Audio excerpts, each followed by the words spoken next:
अध्याय 14 गुणत्रय विभाग योग।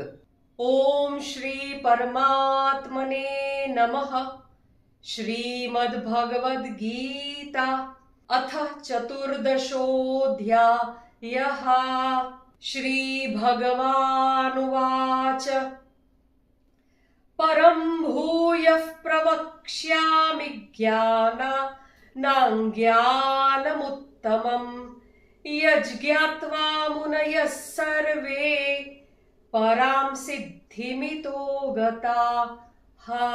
શ્રી ભગવાન બોલ્યા, સર્વ જ્ઞાનો કરતા ચડિયાતા ઘણા ઉત્કૃષ્ટ એવા જ્ઞાનને હું ફરી કહું છું, જેને જાણીને સઘળા મુનિજનો આ સંસારથી છૂટીને પરમ સિદ્ધિને પામી ચૂક્યા છે. ઇદં જ્ઞાનમુપાશ્રિત્ય મમ સાધર્મ્યમાગતા સર્ગેપી નોપજાયન્તે પ્રલયે નવ્યથંતિ ચ. આ જ્ઞાનને આશ્રયે મારા સ્વરૂપને પામી ચૂકેલા માણસો સૃષ્ટિના આરંભે ફરીથી નથી જન્મતા કે પ્રલય કાળે નથી તો વ્યાકુળ થતા. મયો નિર્મહદ બ્રહ્મ તસ્મિન ગર્ભં દધામ્યહમ સંભવ સર્વભૂતાનાં તતો ભવતિ ભારત. હે ભારત, મારી મહદ બ્રહ્મ સ્વરૂપ મૂળ પ્રકૃતિ સકળ ભૂતોની યોનિ છે, અર્થાત ગર્ભધાનનો આધાર છે, અને હું એ યોનિમાં ચેતન જીવ સમુદાય રૂપી ગર્ભને સ્થાપું છું. એ જડ ચેતનના સંયોગમાંથી સકળ ભૂતોનો ઉદ્ભવ થાય છે. સર્વયોનિષુ કૌન્તેય મૂર્તયઃ સંભવન્તિ યાઃ તાસાં બ્રહ્મ મહદ્યોનિર અહં બીજઃ પ્રદઃ પિતા. હે કુંતી પુત્ર, વિવિધ જાતની સઘળી યોનિમાં જે મૂર્તિઓ શરીરધારી પ્રાણીઓ ઉદ્ભવે છે, પ્રકૃતિ એ સર્વની ગર્ભ ધારણ કરનારી માતા છે, અને હું બીજને સ્થાપનાર પિતા છું. સત્વમ રજસ્તમ ઇતિ ગુણાઃ પ્રકૃતિ સંભવાઃ નિબધ્નન્તિ મહાબાહો દેહે દેહિનમવ્યયમ. હે મહાબાહો, સત્વગુણ, રજોગુણ તેમજ તમોગુણ પ્રકૃતિમાંથી ઉદ્ભવેલા આ ત્રણેય ગુણો અવિનાશી જીવાત્માને શરીરમાં બાંધે છે. તત્ર સત્વં નિર્મલત્વાત પ્રકાશકમનામયમ સુખ સંગેન બધ્નાતિ જ્ઞાન સંગેન ચાનઘ. હે નિષ્પાપ, એ ત્રણેય ગુણોમાં સત્વગુણ નિર્મળ હોવાને કારણે પ્રકાશક અર્થાત તેજ પ્રકટ કરનાર અને વિકાર વિનાનો છે, છતાં તે સુખના સંગ વડે એટલે કે સુખના અભિમાન વડે અને જ્ઞાનના સંગ વડે એટલે કે જ્ઞાનના અભિમાન વડે જીવાત્માને બાંધે છે. રજો રાગાત્મકમ વિદ્ધિ તૃષ્ણા સંગ સમુદ્ભવમ તન્નિબધ્નાતિ કૌન્તેય કર્મ સંગેન દેહિનમ. હે કૌન્તેય, રાગ સ્વરૂપના રજોગુણને તું લાલસા અને આસક્તિમાંથી ઉદ્ભવેલો જાણ. એ આ જીવાત્માને કર્મોના અને એના ફળોના સંગ બાંધે છે. તમસત્વ જ્ઞાનજમ વિદ્ધિ મોહનમ સર્વદેહિનામ પ્રમાદાલસ્ય નિદ્રાભિસ તન્નિબધ્નાતિ ભારત. હે ભરતવંશી, સૌ દેહાભિમાનીઓને મોહિત કરનાર તમો ગુણને તો તું અજ્ઞાનમાંથી ઉપજેલો જાણ. એ આ જીવાત્માને પ્રમાદ, આળસ અને નિંદ્રા વડે બાંધે છે. સત્વમ સુખે સંજયતિ રજઃ કર્મણિ ભારત જ્ઞાનમાવૃત્ય તુ તમઃ પ્રમાદે સંજયત્યુત. હે ભરત, સત્વગુણ સુખમાં જોડે છે, રજોગુણ કર્મમાં, અને વળી તમોગુણ તો જ્ઞાનને ઢાંકી દઈને પ્રમાદમાં પણ જોડે છે. રજસ્તમશ્ચાભિભૂય સત્વં ભવતિ ભારત રજસત્વં તમશ્ચૈવ તમસત્વં રજಸ್ತથા.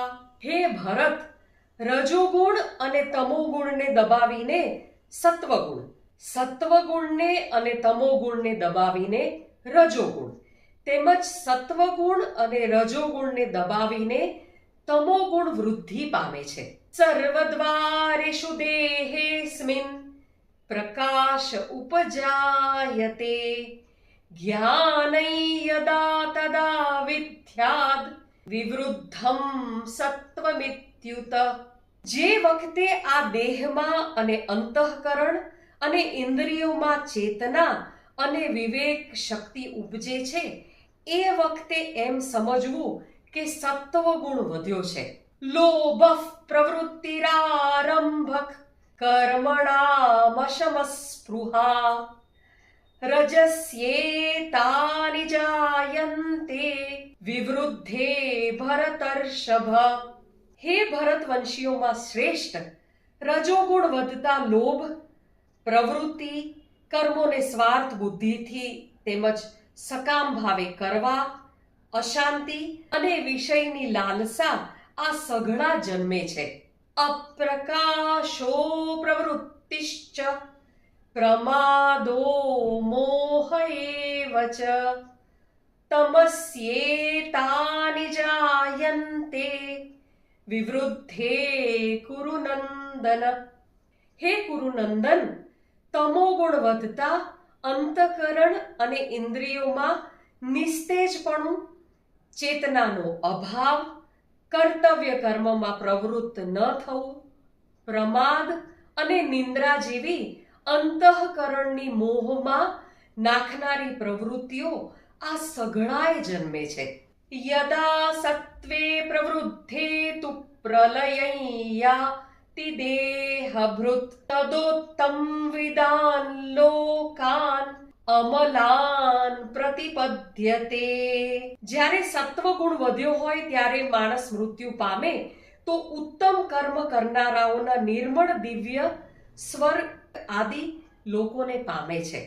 રજસી પ્રલયં ગત્વા કર્મ સંગીષુ જાયતે તથા પ્રલીનસ્તમસી મૂઢયોનિષુ જાયતે. જે વખતે રજોગુણ વધતા મૃત્યુ પામીને કર્મ સંગીઓમાં એટલે કે કર્મોમાં આસક્તિ રાખનારા માણસોમાં જન્મે છે, અને તમોગુણ વધ્યો હોય ત્યારે મરણ પામેલો માણસ જંતુ, પશુ અને મૂઢ યોનિમાં જન્મે છે. કર્મણ સુકૃતસ્યાહુસ સાત્વિકં નિર્મલમ ફલમ રજસસ્તુ ફલં દુઃખમ અજ્ઞાનં તમસઃ ફલમ. શ્રેષ્ઠ કર્મોનું સાત્વિક એટલે કે સુખ, જ્ઞાન, વૈરાગ્ય આદિ નિર્મળ ફળ તત્વજ્ઞાનીઓએ કહ્યું છે, જ્યારે રજસ કર્મનું ફળ દુઃખ તથા તામસ કર્મનું ફળ અજ્ઞાન કહ્યું છે.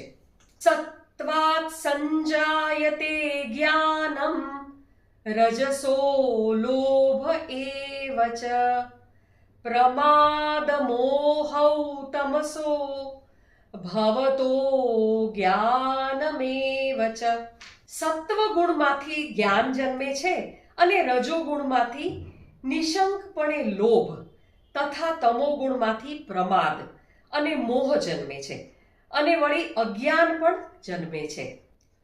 ઉદ્ધ્વં ગચ્છન્તિ સત્વસ્થા મધ્યે તિષ્ઠતિ રાજસાઃ જઘન્ય ગુણવૃત્તિસ્થા અધો ગચ્છન્તિ તામસાઃ હા, સત્વગુણમાં સ્થિત માણસો સ્વર્ગ આદિ ઉચ્ચ લોકોને પામે છે. રજોગુણમાં સ્થિત રાજસી માણસો મધ્ય એટલે કે મનુષ્ય લોકમાં જ રહે છે અને તમોગુણના કાર્ય એવા નિંદ્રા, પ્રમાદ, આળસ આદિમાં સ્થિત તામસી માણસો અધોગતિ એટલે કે જંતુ, પશુ આદિ નીચ યોનિમાં તેમજ નરકોને પામે છે. નાન્યં ગુણેભ્યઃ કર્તારૈ યદા દ્રષ્ટાનુપશ્યતિ ગુણેભ્યશ્ચ પરમ વેત્તિ મદ્ભાવં સોધિગચ્છતિ. જે કાળે સાક્ષી રૂપ રહેલો દ્રષ્ટા 3 ગુણો સિવાય બીજા કોઈને કર્તા રૂપે નથી જોતો અને 3 ગુણથી સાવ પર એવા સચ્ચિદાનંદ ઘન સ્વરૂપ મુજ પરમાત્માને તત્વથી જાણે છે, એ વખતે એ મારા સ્વરૂપને પામે છે. ગુણાનેતાનતીત્યત્રીન દેહી દેહ સમુદ્ભવાન જન્મ મૃત્યુ જરા દુઃખૈર વિમુક્તો મૃતમશ્નુતે. શરીરની ઉત્પત્તિના કારણ એવા આ 3 ગુણને પાર કરીને જન્મ, મૃત્યુ, વૃદ્ધાવસ્થા અને સર્વ પ્રકારના દુઃખોથી છૂટેલા આ પુરુષ પરમાનંદને પામે છે. અર્જુન ઉવાચ કૈર્લિંગૈ સ્ત્રીન ગુણાનેતાન અતીતો ભવતિ પ્રભો કિમાચારક કથન ચૈતાંશ ત્રીન ગુણાનતિ વર્તતે. અર્જુન બોલ્યા, આ 3 ગુણોથી અતીત પુરુષ કયા કયા લક્ષણોથી યુક્ત હોય છે અને કેવું આચરણ કરનારા હોય છે, તથા હે પ્રભો, માણસ કયા ઉપાયથી આ 3 ગુણોથી અતીત થઈ શકે છે? શ્રી ભગવાન વાચ પ્રકાશંચ પ્રવૃત્તિંચ મોહમેવ ચ પાંડવ ન દ્વેષ્ટિ સંપ્રવૃત્તાનિ ન નિવૃત્તાનિ કાંક્ષતિ. શ્રી ભગવાન બોલ્યા, હે પાંડવ, સત્વગુણના કાર્ય એવા પ્રકાશનો, રજોગુણના કાર્ય સ્વરૂપ પ્રવૃત્તિનો તથા તમોગુણના કાર્ય એવા મોહનો પણ જે પુરુષ નથી તો એમના પ્રવૃત્ત થતા દ્વેષ કરતો કે નથી તો નિવૃત્ત થતા એમની આકાંક્ષા સેવતો. ઉદાસીનવદાસીનો ગુણૈર્યો ન વિચાલ્યતે ગુણાવર્તંત ઇત્યેવ યોવતિષ્ઠતિ નેંગતે. જે સાક્ષીની પેઠે સ્થિત થયેલો ગુણ વડે વિચલિત કરી શકાતો નથી તથા ગુણો જ ગુણમાં વર્તે છે એમ સમજીને જે સચ્ચિદાનંદ ઘન પરમાત્મામાં એકાત્મ ભાવે સ્થિત રહે છે, તેમજ એ જ સ્થિતિથી કદી વિચલિત થતો નથી. સમદુઃખ સુખ સ્વસ્થ સમલોષ્ટાશ્મ કાંચનઃ તુલ્ય પ્રિયા પ્રિયો ધીરસ તુલ્ય નિંદાત્મ સંસ્તુતિ. જે નિરંતર આત્મા ભાવમાં સ્થિત છે, સુખ દુઃખને સમાન સમજે છે, માટી, પથરા તેમજ સોનામાં સમાન ભાવ રાખે છે, જ્ઞાની છે, પ્રિય અને અપ્રિયને એક જેવા માને છે અને પોતાની નિંદા કે સ્તુતિમાં પણ સમાન ભાવ રાખે છે. માનાપમાનયોસ્તુલ્યસ્ તુલ્યો મિત્રારિપક્ષયોઃ સર્વારંભ પરિત્યાગી ગુણાતીતઃ સ ઉચ્યતે. જે માન અને અપમાનમાં સમ છે, મિત્ર અને વૈરી પક્ષમાં પણ સમ છે, તેમજ સર્વ કર્મોમાં કર્તાપણાના અભિમાન વિનાનો છે, એ પુરુષ ગુણાતીત કહેવાય છે. માંચયો વ્યભિચારેણ ભક્તિ યોગેન સેવતે સગુણાન સમતીત્યાગી ઇત્યેતાન બ્રહ્મ ભૂયાય કલ્પતે. જે પુરુષ અવ્યભિચારી ભક્તિ યોગથી મને નિરંતર ભજે છે એ પણ આ ત્રણેય ગુણોને સમ્યક રીતે પાર કરીને સચ્ચિદાનંદ ઘન બ્રહ્મને પામવા યોગ્ય બની જાય છે. બ્રહ્મણો હિ પ્રતિષ્ઠાહમ અમૃતસ્યાવ્યયસ્ય ચ શાશ્વતસ્ય ચ ધર્મસ્ય સુખસ્યૈકાંતિકસ્ય ચ. કેમ કે અવિનાશી પરબ્રહ્મનું, અમૃતનું, શાશ્વત ધર્મનું તેમજ અખંડ એકરસનું રહેઠાણ હું જ છું. ઓમ તત્સદિતિ શ્રીમદ્ ભગવદ્ ગીતાસુ ઉપનિષત્સુ બ્રહ્મ વિદ્યાયાય યોગ શાસ્ત્રે શ્રી કૃષ્ણાર્જુન સંવાદે ગુણત્રય વિભાગ યોગો નામ ચતુર્દશોધ્યાય. ગુણત્રય વિભાગ યોગનો સાર. અધ્યાય 14માં ભગવાન શ્રી કૃષ્ણ પ્રકૃતિના 3 ગુણો સત્વ, રજસ અને તમસ વિશે સમજાવે છે. સત્વ ગુણ જ્ઞાન, શાંતિ, પવિત્રતા અને સુખ તરફ લઈ જાય છે.